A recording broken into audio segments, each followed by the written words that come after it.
sedikit kita akan membahas yang berkaitan dengan Maulidur Rasul. Karena apa? Karena kita masih berada di dalam nuansa bulan Maulid, yang dimana tahun ini peringatan Maulid Nabi besar Muhammad Sallallahu Alaihi Wasallam di mana tempat dan di berbagai tempat begitu semarak dan meriah. Karena mungkin antusias masyarakat untuk menyambut peringatan Maulid Nabi besar Muhammad Sallallahu Alaihi Wasallam yang 2 tahun vakum. Kemudian di tahun ini alhamdulillah COVID-19 menurun drastis, sehingga di khususnya kota Samarinda sudah di level berapa? 2 ya, level 2. Mungkin sekarang bisa lebih turun lagi, lebih rendah lagi, karena melihat di peta itu sudah banyak hijaunya ya, kuning kemudian banyak hijaunya. Mungkin di sini insya Allah diyakinkan sudah hijau sebarataan, berkaitan dengan dikelilingi rumput-rumput yang hijau ya, karena semuanya bernuansa hijau juga, sampai karpetnya hijau ya. Berkaitan dengan itu perlu kita pahami dan kita garis bawahi bahwasanya peringatan Maulid Nabi besar Muhammad Sallallahu Alaihi Wasallam itu hukumnya ya sunnah.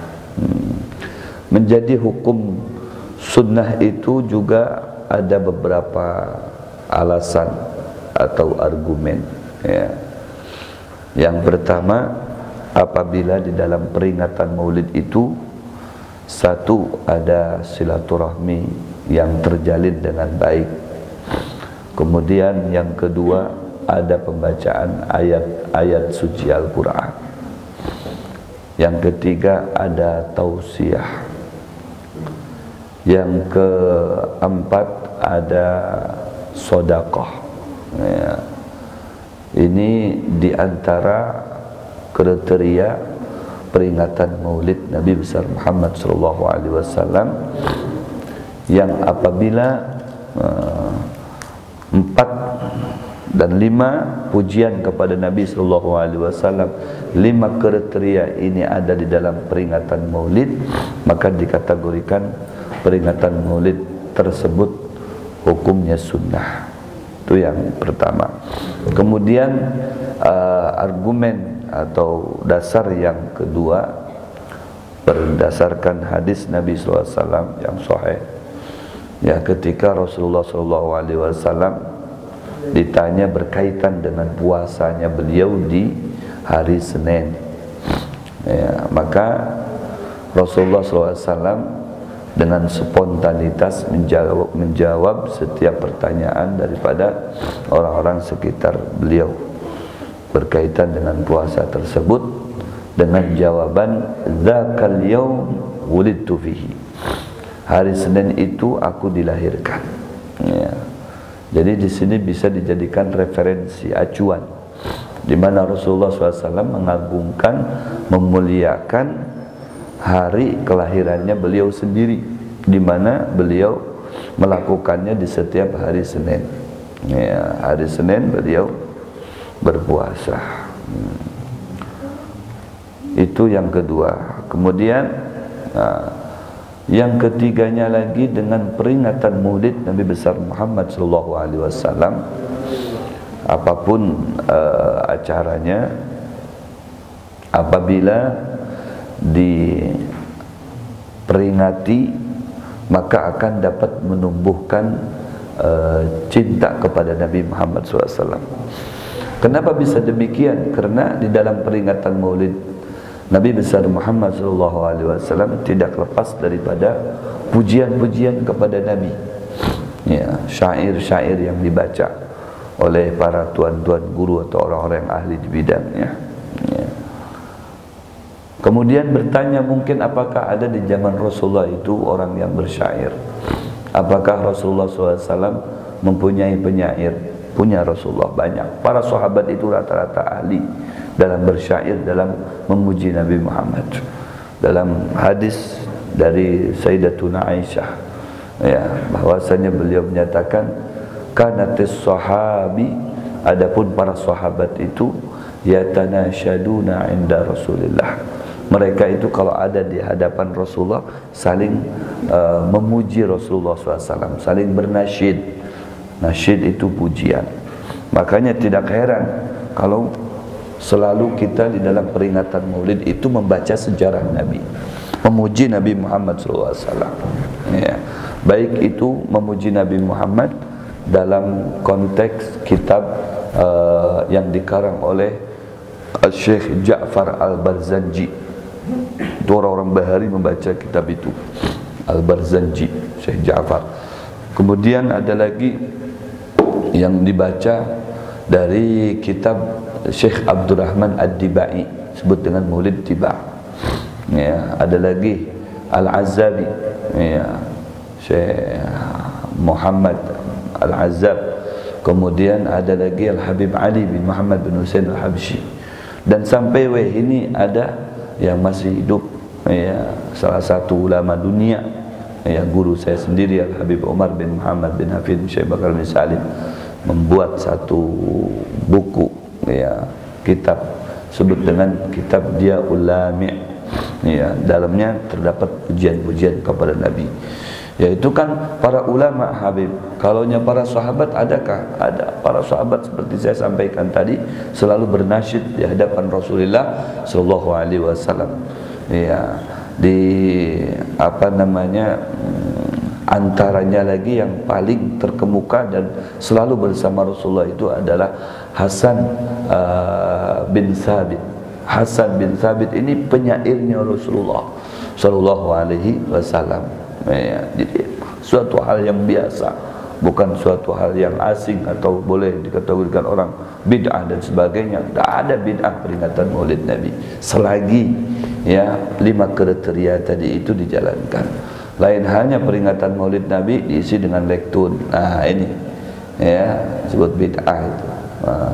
Diisi dengan lektun, ya, kemudian ada unsur maksiat di situ, campur laki-laki perempuan, tidak ada hail penghalang, kemudian apa namanya, bisa bersentuhan satu sama lain. Ini bisa kategorikan ada unsur di situ. Kemudian kenapa kita harus memuji Nabi? Nah sekarang meningkat ke berikutnya. Kan tadi dasarnya adalah pujian kepada Nabi, membaca sejarah Nabi. Ya, kenapa kita harus memuji Nabi? Kenapa kita harus membaca sejarah Nabi SAW dalam peringatan Maulid Nabi besar Muhammad SAW? Ya, karena memang memuji Nabi Muhammad SAW adalah memuliakan Nabi. Ya, dan memuliakan Nabi Muhammad SAW itu karakter atau syarat bagi orang yang iman kepada Nabi Muhammad sallallahu alaihi wasallam. Dalam Al-Qur'an dinyatakan oleh Allah Subhanahu wa taala, surah Al-Imran, ya, ayat 157 ada. Situ dinyatakan oleh Allah Subhanahu wa taala, falladzina amanu bihi wa azzaruhu wa nasaruhu wattaba'un nura alladzi unzila ma'ahu ulaika humul muflihun. Mereka orang yang dikategorikan iman kepada Nabi Muhammad sallallahu alaihi wasallam. Ya. Iman kepada Nabi Muhammad SAW, maka imannya tadi itu tercermin, ya, tercermin. Dari mana cerminannya bisa dilihat? Ya, wa azzaruhu wa nasaruhu. Tercermin daripada dia punya lisannya selalu memuji Nabi Muhammad SAW. Nah, ya, memuji Rasulullah, bersolawat itu memuji Rasulullah, baca maulid itu memuji Rasulullah sallallahu alaihi wasallam. Kalau kita katakan itu salah, salahnya itu dari mana? Semua kalangan itu katuju dengan maulid. Anda mungkin menyatakan itu di Saudi, kata siapa di Saudi tidak senang dengan maulid? Di Saudi itu mereka tidak mau mengadakan maulid bukan karena hukum syariat Islam, salah itu menyatakan demikian. Itu karena undang-undang negara. Karena undang-undang negara. Ya, mereka enggak mengadakan maulid karena mereka tidak boleh ada perkumpulan di atas berapa orang gitu. Ya. Nah, itu undang-undang negara. Coba lihat di Jeddah ramai kalau bulan maulid. Cuman mereka tertutup dalam rumah masing-masing, dalam gedungnya masing-masing. Ya. Berkali-kali saya menghadiri acara peringatan maulid, bukan hanya di Jeddah, di Mekahnya itu sendiri. Ya, ulama-ulama di sana diam-diam mereka bikin maulid karena mereka mau terang-terangan, tidak bisa. Itu hukumnya haram, tidak. Iya, mereka kalau kita betul-betul berkata kepada ulama yang cinta kepada Nabi, mereka nggak berani menyatakan maulidun Nabi itu haram. Tidak ada. Ya, terkadang ya ulama-ulama di tanah negeri kita sendiri yang mungkin pemahamannya berbeda sehingga menyatakan maulid Nabi Muhammad dikatakan itu haram. Ya, sementara apa namanya yang bernuansakan ibadah kayak diskotik, yang bernuansakan maksiat, diskotik dan lain sebagainya tidak dikatakan haram. Mereka tidak ada statement, tidak ada mereka ya berkomentar dalam hal itu. Ya. Jadi peringatan Maulid Nabi di mana tempat diadakan kecuali satu kelompok yang tidak senang dengan Maulid Nabi, yaitu kelompok Wahabi. Ya, Wahabi mereka tidak senang dengan Maulid. Ya, wallahu a'lam apakah ada unsur kebencian dan sebagainya. Ya. Selain daripada itu mereka senang dengan maulid Nabi besar Muhammad sallallahu alaihi wasallam. Karena apa? Kita harus senang. Ya, tadi itu sebagai bentuk ya, sebagai bentuk apa namanya cinta kita kepada Nabi Muhammad sallallahu alaihi wasallam. Iman kita kepada Nabi Muhammad. Ini Allah loh yang berfirman. Berarti kalau kita menyalahkan ya apa namanya peringatan Maulid Nabi sebagai apa ya ekspresi umat Nabi Muhammad yang cinta dengan Nabi Muhammad dikeluarkan ya dengan syair, dengan pujian-pujian yang sungguh luar biasa, kita katakan itu haram. Dari mana? Ya, mereka itu justru ya tandanya iman kepada Nabi sehingga mereka ujar Allah wa azzaruh, memuliakan Nabi Muhammad. Tidak berhenti sampai di situ, wa nasaru, mereka membela Nabi Muhammad SAW. Mana bentuk pembelaannya kepada Nabi Muhammad? Silaturahmi kada hakun, baca Quran kada hakun, solawat kada hakun, hadir ke majlis ilmu kada hakun, kecuali hanya dengan orang-orangnya saja.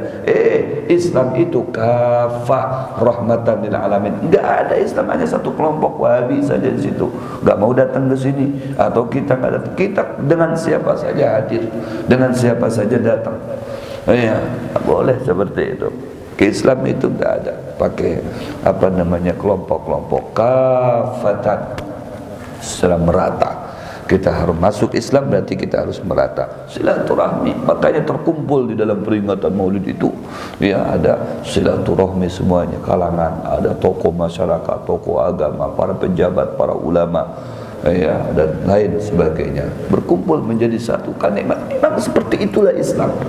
Iya, seperti itulah Islam. Yang tidak ada menyaci maki, tidak ada mengharamkan, tidak menghakimi dan lain sebagainya. Semuanya rahmat. Karena Rasulullah itu rahmatan lil alamin. Ketika Rasulullah hadir itu bukan hanya manusia yang senang. Ya, kalau semuanya makhluk Allah aja senang, ternyata ada orang yang tidak senang. Ini perlu dicurigai imannya kepada Nabi Muhammad. Ya, semuanya senang. Coba baca dalam kitabnya Syekh Abdurrahman Ad-Dibai, Fahtazzal arsyu turban wastibsyara.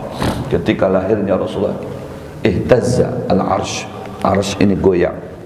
Ya, orang itu mengekspresikan kesenangannya. Kalau tidak dia tenang, senang begini, dia akan goyang. Kita dengar syair, baca zikir, baca sholawat, mengekspresikan kesenangan kita. Kadang kita goyang-goyang kayak gini. Ya, gini.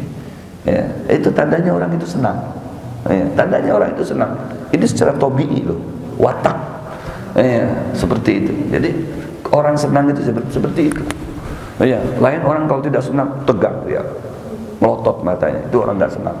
Tapi kalau orang yang senang, kalau enggak dia mengekspresikan dengan gaya-gayanya, goyang-goyang begitu, dia tenang sambil senyum. Nah, itu tandanya antara dua itu saja. Ya, ihtazzal arsyu taraban wastibsyara, senang Arsy, makhluk Allah yang paling besar. Dunia itu kecil. Ya, dunia itu kecil. Ya, andai dunia itu digantungkan di Arsy itu, ya seperti mungkin kayak seperti inilah digantungkan begitu di dinding, ya, yang besar. Kecil dunia. Ini makhluk Allah yang besar ini senang gembira dengan lahirnya Rasulullah. Allahu Akbar. Bukan hanya itu, wazdadal kursiyyu haibatan wa waqara. Kemudian makhluk Allah yang besar lainnya juga ikut gembira. Izdadal kursiyyu haibah, menjadi tenang. Tenang. Ya, tenang, sambil senyum. Masa ini makhluk Allah. Ya, karena senangnya dengan lahirnya Rasulullah SAW. Wa amtala'atis samawati anwara. Kemudian langit itu terpenuhi dengan cahaya anwar. Ya, minat taraf ila taraf, dari utara ke barat, timur, selatan, terlihat begitu semuringahnya. Langit aja bersemuringah, senang, bahagia. Itu langit senang. Bayangkan coba, masya Allah. Fa'adha'a ma bainal masyriq wal maghrib, kata bidannya Rasulullah. Fa'adha'a ma bainal masyriq wal maghrib. Di saat Rasul lahir itu maka terang semuanya, dari ujung ufuk barat sampai ufuk selatan itu terang terlihat. Padahal Rasulullah lahir itu seperti ini waktunya nih, subuh jam 4:30 menjelang waktu subuh beberapa menit lahir Rasulullah SAW. Tapi ya ketika lahirnya Rasulullah seakan waktu malam itu tidak terlihat malam, jadi terang betul. Sampai kata bidannya Rasulullah ini punya bidannya yaitu Ummu Syafa, bidannya Rasulullah SAW. Kata Ummu Syafa, hatta nadartu busur Rum, sampai aku ini menyaksikan dengan mataku sendiri ya istana-istana di Rum, Romawi itu Eropa pada masa itu. Di mana itu letaknya? Di Persia atau di bagian apa namanya negeri Syam. Negeri Syam itu kan luas, kan Palestina saja. Negeri Syam itu sangat, sekarang udah pecah menjadi beberapa negara bagi sama Inggris. Ya, negeri Syam itu mereka apa namanya Romawi. Ya, pada saat itu. Jadi gedung-gedung yang ada di sana negeri Syam itu menjulang tinggi, begitu kelihatan dengan jelas dari kota Mekah. Padahal di mana Mekah, di mana negeri Syam. Subhanallah. Kenapa? Karena mukjizatnya Rasulullah SAW. Terang mata ini, langit itu terang. Subhanallah. Ka'annahul badru fitamami. Ya, seperti bulan purnama Rasulullah itu SAW, ya, yang sempurna tanggal 15 yang memberikan terang gitu di sekitarnya. Subhanallah. Itu ketika lahir Sayyidina Muhammad SAW. Ulidal huda ya, fil kainati fal kainatu diya'u. Ketika dilahirkan Rasulullah, fal kainat dia, alam semesta menjadi terang semuanya. Ya, artinya apa? Itu menunjukkan kegembiraannya, kesenangannya dengan lahirnya Rasulullah SAW. Ya, seperti kita bisa bayangkan diri kita, kalau kita lagi dapat kesenangan, itu auranya itu kelihatan. Ya, senang itu lain dengan orang yang banyak utang, banyak pikiran. Itu beda dari apa namanya mimik wajahnya itu kelihatan.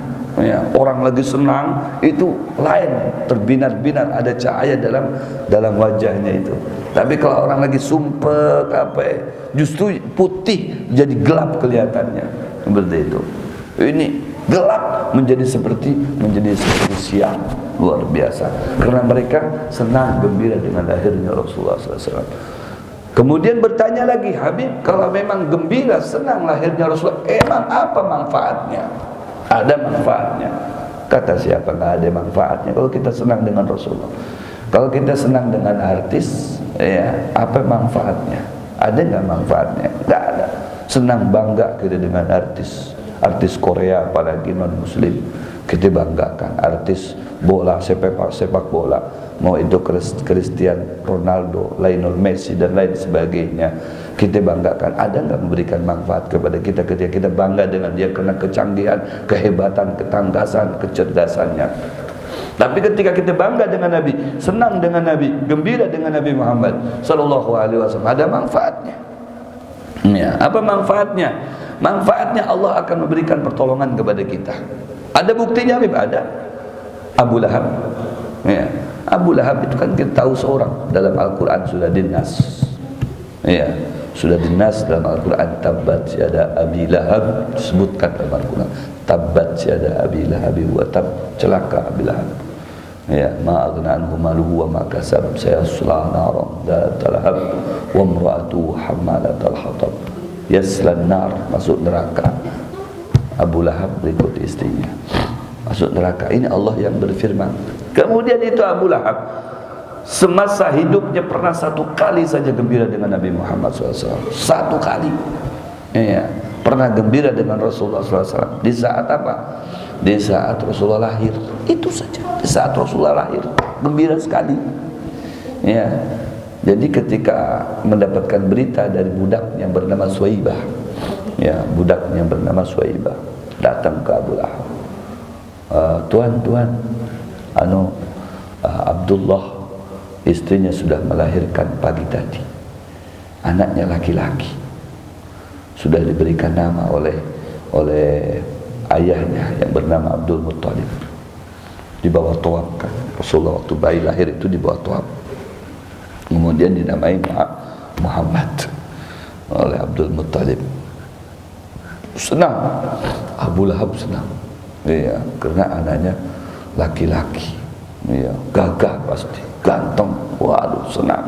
Sampai dari senangnya tadi itu, ya, beliau langsung membebaskan budak yang bernama Suwaibah.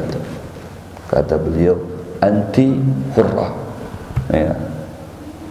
Engkau sekarang bebas, tidak menjadi budak saya lagi, bebas. Mau kemana, mau pulang kampung atau mau cari keluarga atau mau buat kerja, apa saya mau dilakukan silakan, tidak ada kaitannya dengan saya. Jadi bebas, namanya orang bebas. Hurrah kayak kita nih bebas. Ya, bebas. Mau kerja apa, mau kemana, ya, ada larangan. Ya, bebas. Hurrah. Karena kesenangannya tadi itu.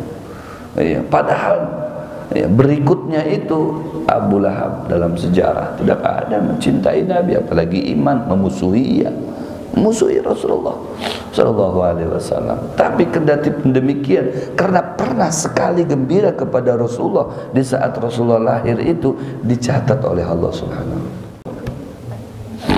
Sehingga ketika dimimpikan oleh oleh Sayyidina Abbas, ya, dimimpikan oleh Sayyidina Abbas, ya, tentang Abu Lahab, melihat Abu Lahab, ya, di alam barzah sana.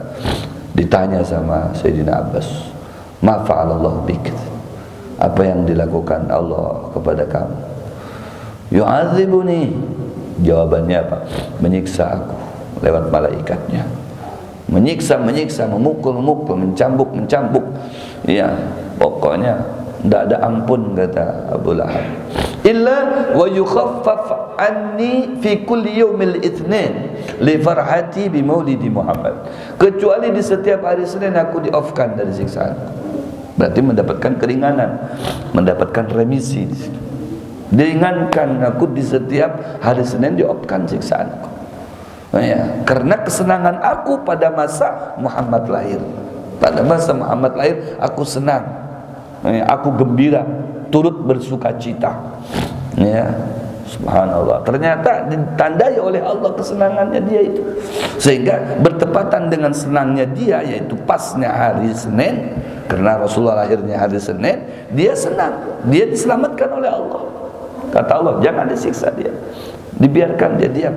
Ya, dibiarkan dia bisa mendapatkan apa? Mendapatkan minum segar keluar dari jari jemarinya, dikemotin sama dia. Itu setiap hari Senin sampai sekarang. Bayangkan berkatnya satu kali gembira dengan Sayyidina Muhammad SAW. Ya. Kata Imam Hasan al-Basri, ya, seorang tabi'in, kalau orang yang tidak iman kepada Nabi, berarti kan non muslim, non mukmin, ya, bahkan menjadi musuh Nabi, tapi pernah sekali gembira dengan Nabi, oleh Allah itu diselamatkan di setiap hari Senin. Ya, seminggu sekali. Bagaimana dengan umat Nabi Muhammad yang cinta dengan Nabi, yang selalu memuji Nabi, yang membela Nabi sallallahu alaihi wasallam? Makanya Allah sendiri yang berfirman, ya, faulaika humul muflihun, kata Allah, mereka itulah yang bahagia. Hakikatnya bahagia itu yang dimiliki oleh manusia manakala mereka di dalam hatinya ada iman kepada Nabi, ada cinta kepada Nabi, ada membela Nabi Muhammad sallallahu alaihi wasallam. Nah itu. Nah, bagaimana membela Nabi Muhammad sallallahu alaihi wasallam? Menghidupkan sunnah-sunnahnya Nabi. Ya. Perintah-perintahnya Nabi dijalankan. Ibadahnya Nabi diikuti. Nah, perintah-perintahnya Nabi dijalankan. Sunnah-sunnahnya Nabi dihidupkan. Itu namanya cinta, membela Nabi Muhammad. Hadir ke majlis maulid seperti ini sama halnya dengan membela Nabi Muhammad sallallahu alaihi wasallam. Karena dari majlis itulah kita jadi tahu tentang Rasulullah. Akhirnya jadi cinta kepada Nabi. Kalau sudah ada cinta, mau kita berbuat apa saja karena ada cinta. Suruh sholawat mau, iya, suruh sholawat mau, iya. Kalau tidak ada cinta, suruh sholawat mana mau. Justru yang ada mau sholawatan dicegah-cegah, dilarang-larang, ditakut-takutin dengan kalimat-kalimat syirik, dengan kalimat-kalimat neraka dan lain sebagainya. Jadi panitia neraka saja, ya, jadi panitia neraka, ya, padahal dirinya sendiri belum tahu masuk kemana. Itu urusannya Allah Subhanahu Wa Taala. Ya, kalau ada cinta, tidak mungkin dia dapat menghakimi seseorang. Cinta kepada Nabi, ya berarti yang dia lakukan itu semuanya untuk Nabi Muhammad SAW. Ya, yang dia lakukan semuanya untuk Nabi. Perkataannya dia selalu bernuansakan, ya, pujian kepada Nabi, atau paling tidak membaca sejarah Nabi, paling tidak sholawat kepada Nabi. Itu ngarannya cinta. Ya, kalau ada cinta pasti dia mau melakukan apa saja untuk Nabi Muhammad SAW. Kata Imam Syafi'i, imam kita, innal muhibba liman yuhibbu muti'un. Orang yang mencintai sesuatu atau seseorang pasti dia akan manut, mengikut, ikut, umpat, menjalankan apa yang diinginkan oleh seseorang tadi. Karena kita cinta. Iya, kita cinta dengan bini kita. Apa ujian bini kita? Kita umpat aja. Iya, aku ini subuh ini karena kada mau turun ke sana. Iya, kenapa? Aku ada Habib Muhammad, kada ketujuh aku dengan Sidin. Iya, seumpama ujian bininya aku mau turun aja. Ujiannya cinta lawan aku. Ya sudah, kamu pian umpat aku aja. Ya sudah, ya sudah. Ya sudah, aku umpat pian aja, umpat ikam aja dengan. Ya, bukan karena anak, tapi karena dia. Siapa? Karena istrinya. Dia cinta karena pada istrinya. Ya, akhirnya dia ikut ke situ dengan istrinya. Kenapa? Karena cinta dengan istrinya, nggak mau dia jauh dari istrinya. Ya, kalau orang cinta nggak mau jauh, nggak mau bikin masalah, nggak mau membuat yang dicintainya itu sakit hati dan sebagainya, nggak mau dia. Ya, kenapa? Karena cinta. Kayak apa? Selalu dijaga. Dijaga. Namanya cinta. Coba lihat, jangankan manusia ya, pelepah kurma aja bisa cinta kepada Nabi. Aneh kadang ada manusia tidak cinta kepada Nabi, ngakunya muslim, ngakunya mukmin, tapi tidak cinta dengan Nabi. Loh, dia kan cinta, ya cinta itu kan ada bukti dia. K7 sholawat, K7 maulid, K7 berzikir, K7 sodako, K7 silaturahmi, K7 dengan umatnya Nabi Muhammad yang lain. K7 itu ngarannya cinta kepada Nabi Muhammad. Kalau tidak ada ini semuanya, bagaimana dikatakan diyakin, saya meyakini kalau dia itu cinta kepada Nabi. Dia kada suka, kada K7 dengan aku. Aku K7 sholawatan, ini kada K7 lawan aku, karena aku K7 sholawatan. Bapak ini cinta kepada Nabi itu, cintanya itu dari mana? Nah itu. Kalau cinta pasti dia mengikuti apa yang diinginkan oleh Nabi Muhammad SAW. Jangan kalah sama pelepah kurma. Pelepah kurma. Kalau kita umroh itu ada mimbarnya Nabi Muhammad, sekarang sudah bagus diganti sama kayu. Dulu kan terbuat dari pelepah kurma itu. Ya, ini hadis mutawatir. Oh, itu hadis dhaif. Kata siapa hadis dhaif? Sekalipun hadis dhaif saya akan meyakinkan itu betul. Apalagi hadisnya mutawatir. Mutawatir itu sahih. Kenapa? Yang menyaksikan bukan satu orang. Ya, yang menyaksikan bukan satu orang. Ya, ratusan orang, karena bertepatan dengan pada masa ibadah waktu sholat. Di zaman Rasulullah sholat semuanya di masjid para sahabat. Meskipun sunnah seperti wajib. Sampai Rasul nyatakan, sampaikan kepada mereka, di antara salah satu dari kita sahabat yang gak mau sholat di masjid, kita bakar rumahnya, kata Rasulullah. Sampai dia dinyatakan demikian. Sampai Abdullah bin Umi Maktum itu buta matanya, datang kepada Rasulullah minta izin karena jauh rumahnya dari kota Madinah. Ya Rasulullah, saya izin ya, nggak bisa hadir ke masjid. Kenapa? Saya ini kan buta. Ya, kalau ada yang nuntun nggak apa-apa. Kalau nggak ada yang nuntun, gimana nanti? Saya takut tersasar, atau terkena duri, atau terkena batu-batu tajam, karena padang pasir. Ya, saya takut nggak ada siapa-siapa, atau binatang buas menerkam saya. Kalau ada yang nuntun nggak apa-apa. Kata Rasulullah, ya sudah, kalau memang alasannya begitu nggak apa-apa ikan. Pian, kada sembahyang di masjid. Berpaling, balik ke rumah. Senang Abdullah bin Umi Maktum. Di tengah-tengah perjalanan dipanggil lagi oleh Rasulullah. Abdullah, ini mendengar azan enggak? Jelas ya Rasulullah kalau azan. Kalau masih mendengar azan, taat. Nggak ada istilah meninggalkan sholat berjamaah di masjid. Taat, sini, sholat sini. Subhanallah, saking pentingnya. Jangan dianggap itu sunnah. Memang sunnah. Ya, tapi di balik sunnah itu ternyata ada rahasia yang luar biasa yang membuat diri kita akan menjadi cinta terhadap yang wajib apabila melakukan yang sunnah tadi. Menjadi terjaga yang wajib karena yang sunnah tadi. Ini pelepah kurma, diandap sandarannya Rasulullah SAW. Ya, itu sagan. Maka pada suatu hari ini karena sudah jabuk, sudah rapuh, ya secara umumnya ya digantilah dengan yang baru yang masih kuat. Toh pelepah kurma itu banyak karena memang padangnya di sana. Kayak apa kita ganti ujar para sahabat, kita ganti. Nanti kita berpada dengan Rasulullah. Pada dengan Rasulullah, ya Rasulullah, itu salah satu sandaran pian di mimbar itu sudah jabuk, artinya sudah rapuh, ada kawan dipakai lagi. Kayak kalau diganti, ujarnya, oh tidak apa-apa aja Rasul, ganti-ganti aja. Kalau memang memberikan maslahat, ya diganti sama para sahabat. Bisa diganti.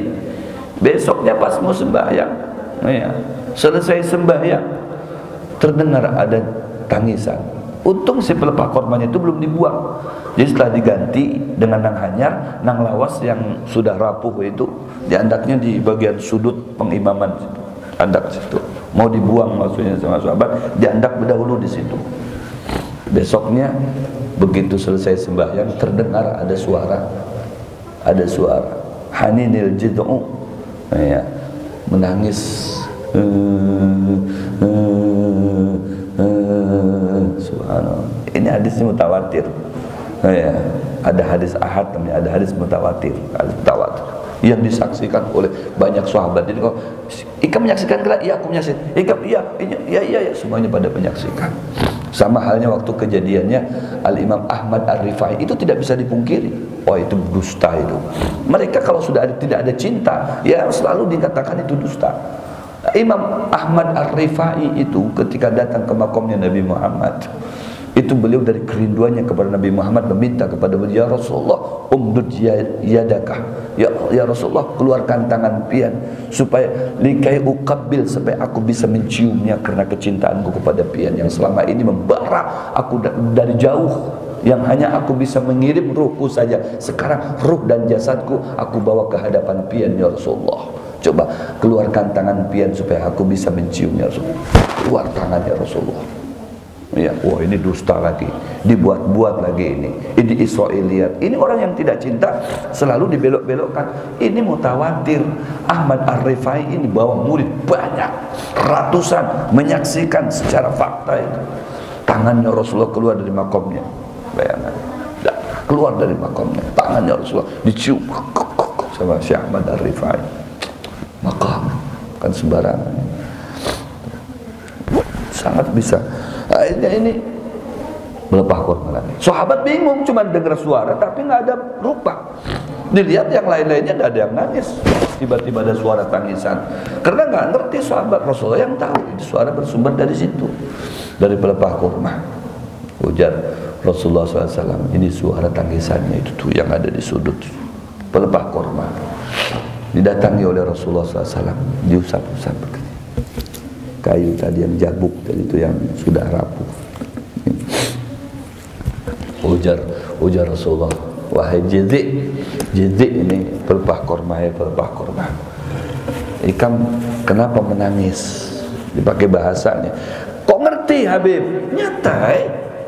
Karena Rasulullah bukan diutus akan umat berisalah. Semua binatang berikut manjangan sampai disebutkan tuh manjangan itu payau mungkin bahasa kita di sini. Payau itu yashhadan laka berisalah, menyaksikan akan kerasulan engkau wahai Muhammad. Iya, mengucapkan dua kalimat syahadat, asyhadu an la ilaha illallah wa asyhadu anna Muhammad wa asyhadu annaka Muhammad Rasulullah. Iya, ujar Rasulullah, aku menyaksikan, aku mendengar semuanya batu-batuan yang ada di Mekah dan pohon-pohonan yang tumbuh semuanya ada di Mekah itu, ya, yusallimu alayya, mereka semuanya mengucapkan salam kepada saya. Kau bayangkan, ya, padahal khitabnya Allah untuk mengucapkan salam itu untuk manusia. Ya ayyuhalladzina amanu, ya Allah, hai manusia, kan? Manusia, bukan binatang, bukan pohon-pohonan, manusia yang beriman kepada Allah Subhanahu wa taala, ya, sallu wa sallimu alaihi, bersolawat dan ucapkan salam kepada Nabi Muhammad dengan sebaik-baik dan sesempurna salam. Itu Allah memerintahkan kepada kita. Ternyata, ya, nggak mau ketinggalan tuh kayak batu-batuan, pohon-pohonan. Mereka mengucapkan salam kepada Sayyidina Muhammad. Assalamualaikum ya Rasulullah, assalamualaikum ya Rasulullah, assalamualaikum ya Rasulullah. Luar biasa. Ya, luar biasanya. Karena mereka, Rasulullah diutus untuk mereka semuanya, bukan hanya untuk manusia, untuk mereka juga. Binatang-binatang semuanya, ya, binatang yang melata di atas hamparan bumi ini, ya, mendapatkan kegembiraan, senang, rahmat, ya, dengan diutusnya Nabi Muhammad SAW. Sampai kata ulama, orang kafir sekalipun mendapatkan rahmatnya Rasulullah, bukan hanya kepada orang Islam, orang kafir. Dan ini dalam kitab oleh Profesor Dr. Said Muhammad bin Alwi Al-Maliki. Ya. Kok dikategorikan bagi mereka itu rahmat, mendapatkan rahmat daripada Rasul. Nah, mendapatkan rahmatnya Rasul mereka. Kenapa? Mereka itu dipending azab oleh Allah Subhanahu. Meskipun mereka kadang menghujat Nabi, menjelek-jelekan Nabi, menghina Nabi, tapi dipending oleh Allah Subhanahu. Karena rahmatnya Rasulullah. Ya, rahmatnya Allah yang diandak pada pribadi Rasulullah untuk semuanya makhluk Allah Subhanahu wa taala. Hendak tahu rahmat Allah itu Rasulullah. Ya, laula kata Allah dalam hadis qudsi, kalau bukan karena aku ciptakan engkau wahai Muhammad, lama khalaqtul aflaq, kau tidak ciptakan alam semesta ini. Ya, alam semesta ini tercipta daripada cahayanya Sayyidina Muhammad. Iya, dari Rasulullah terdahulu sebenarnya secara substansi, secara hakikat terdahulu sebelum yang lain-lainnya diciptakan. Oh, kok bisa ketika Nabi Allah Adam diciptakan begitu bangkit mendongak ke atas begitu? Iya, maka tahu siapa yang pertama kali diciptakan, bukan Adam, yaitu Rasulullah. Iya, ketika Nabi Adam berbuat kesalahan, yaitu mengkonsumsi buah khuldi, ya kan? Nah, itu meminta ampun kepada Allah Subhanahu wa taala, ya, dengan mengatasnamakan Rasulullah. Kata Nabi Allah Adam, ya Allah, ampunkan saya bihaqqi Muhammad. Maafkan saya, ighfirli ya Allah bihaqqi Muhammad. Maafkan saya atas keteledoran saya ya Allah. Maafkan dan ampunkan dosa saya. Dengan kebesaran Muhammad. Kaget Allah. Ya sebenarnya Allah tahu aja. Cuman inilah pembuktian ilmu pengetahuan supaya kita bisa mencerna yang berakal. Kata Allah Subhanahu wa taala, dari mana kamu tahu Muhammad? Ya Allah, ketika aku ini diciptakan olehmu, ya, maka aku mendongak ke atas. Di situ tercatat ada nama Muhammad bersampingan, berdampingan dengan namamu. Dan aku melihat dan menyaksikan pintu-pintu serta jendela-jendela di sorga itu semuanya Allah Muhammad, Allah Muhammad, Allah Muhammad. Dan aku yakini di dalam hatiku kalau yang bersanding denganmu itu adalah bukan sembarangan makhluk. Shadaqta ya Adam, li ajlihi ghafartu lak. Betul engkau wahai Adam, karena Muhammad aku ampuni dosa kamu. Coba bayangkan Nabi Adam kenal dengan Rasulullah, Nabi Allah Nuh, sampai tawasulnya Nabi Allah bihaqi Muhammad, bihaqi Fatimah, itu ada tulisannya sampai sekarang itu. Tulisannya Nabi Allah Nuh bertawasul ketika di badai besar itu supaya selamat orang-orang yang menjadi pengikutnya dia, itu tawasul kepada Rasulullah. Sampai ada itu sekarang di satu negara itu bukti tawasulnya itu. Ya, coba bayangkan Nabi Allah Nuh ya, kenal dengan Nabi Muhammad sallallahu alaihi wasallam. Masya Allah ya, dilus-lus baik lagi. Kata Rasulullah, kamu menangis kenapa? Ya Rasulullah, saya ini nggak mau pisah dari antum ya Rasulullah, nggak mau saya pisah. Ya, lantas bagaimana ini? Kamu kan sudah diganti ya, dengan yang baru. Itulah yang membuat saya itu sedih ya Rasulullah, berpisah darimu. Kamu berpisah, ini pelupa kurma, nggak mau berpisah. Nah, ya. Baik, kata Rasulullah, kalau begitu begini aja ya, aku kasih dua pilihan. Akan aku kembalikan kamu ke semula jadi mimbar ya di dunia saja, atau aku jadikan nanti kamu sebatang pohon ya kurma di istanaku di dalam surga. Milih mana kamu? Bayangkan ya. Itu rahmatnya Rasulullah kepada makhluk Allah Subhanahu wa taala, padahal ini bukan manusia ya. Kata Allah, atau aku akan jadikan kamu satu pohon kurma yang nantinya akan ada di istanaku di surga. Mana milih kamu? Baik, kata kurma, pelepah kurma, aku lebih memilih aku menjadi sepohon kurma nanti dalam surga, dalam istana, ketimbang di dunia. Sudah selesai nangisnya. Kata Imam Hasan al-Basri, seorang tabi'in, andai itu pelepah kurma nggak dielus-elus oleh Rasulullah, tidak diberikan perjanjian untuk nanti menjadi satu pohon kurma di istananya Rasulullah, maka dia akan la yahinnu ila yaumil qiyamah, akan menangis terus sampai hari kiamat. Masya Allah, pelepah kurma bisa menangis karena cinta kepada Rasulullah. Bagaimana dengan kita? Kita hanya mengambil keuntungannya saja daripada baginda Rasulullah, tapi tidak pernah merasakan ada rindu kepada Rasulullah. Kita lebih sayang dengan harta kita, banda kita, jabatan kita. Demi Allah, kebanyakan demikian daripada Rasulullah SAW. Mana reaksinya untuk Rasulullah? Yang ada justru mau ditenggelamkan sunnah Nabi, perintah-perintah Nabi, sunnah-sunnahnya Nabi dihilangkan. Seperti siwak seperti ini dihilangkan, minyak harum yang seharusnya dipakai seperti ini dihilangkan. Karena cintanya kepada Nabi, lebih bangga dengan budaya-budaya Eropa Barat yang notabene mereka bukan orang Muslim, mereka bukan orang mukmin, tapi kita bangga dengan mereka. Kita hanya mengambil keuntungan daripada baginda Rasulullah SAW. Tapi meskipun demikian, Rasulullah rahmat dengan kita, sayang dengan kita. Apalagi kita bisa mengevaluasi diri kita menjadi manusia terbaik yang disayangi oleh Rasulullah, meningkatkan mutu, menghidupkan sunnah-sunnah Nabi Muhammad dan perintahnya Rasulullah sallallahu alaihi wasallam. Yang dapat saya sampaikan, wallahu a'lam bishawab. Al-Fatihah.